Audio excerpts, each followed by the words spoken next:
আজকের ভিডিওতে দেখাবো কিভাবে ফেসবুক আইডি বা ফেসবুক অ্যাকাউন্ট চিরতরে বা পার্মানেন্টলি ডিলিট করতে হয়।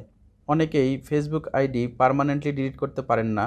আজকের ভিডিওটি শেষ পর্যন্ত দেখলে আপনি অবশ্যই ফেসবুক আইডিটি পার্মানেন্টলি ডিলিট করতে পারবেন। প্রথমেই লগ ইন থাকা ফেসবুক অ্যাপসটি ওপেন করে নেবেন। এরপর উপর দিকে বাম কোণায় 3 বার মেনুতে ক্লিক করতে হবে। এই অপশনসটি অনেক ফোনে উপর দিকে ডান কোণায় থাকে, আইফোনের ক্ষেত্রে নিচ দিকে ডান কোণায় থাকে। আমি উপর দিকে বাম কোণায় 3 বার মেনুতে একটি ক্লিক করছি। এরপর নিচের দিকে সেটিংস অ্যান্ড প্রাইভেসির উপর ক্লিক করতে হবে। এরপর এখানে সেটিংসের উপর ক্লিক করতে হবে। এরপর পার্সোনাল ডিটেলসের উপর ক্লিক করতে হবে। এরপর এখানে মাঝামাঝি পার্সোনাল ডিটেলসের উপর আবার ক্লিক করতে হবে।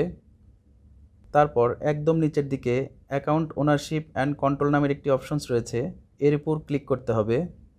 এরপর নিচের দিকে ডিঅ্যাক্টিভেশন অর ডিলিশন নামের একটি অপশনস রয়েছে, এর উপর ক্লিক করতে হবে। এরপর আপনার ফেসবুক আইডির উপর ক্লিক করবেন।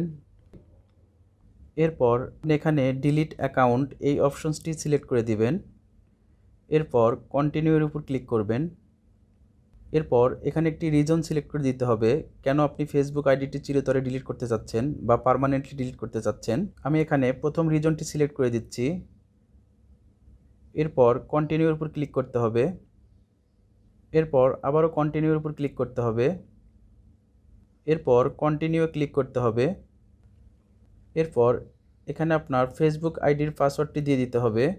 তারপর কন্টিনিউর উপর ক্লিক করতে হবে।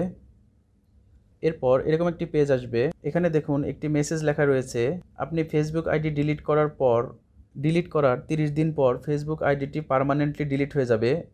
এরপর ডিলিট অ্যাকাউন্টের উপর ক্লিক করতে হবে। তাহলে আপনার ফেসবুক আইডিটি পার্মানেন্টলি ডিলিট হয়ে যাবে বা চিরতরে ডিলিট হয়ে যাবে।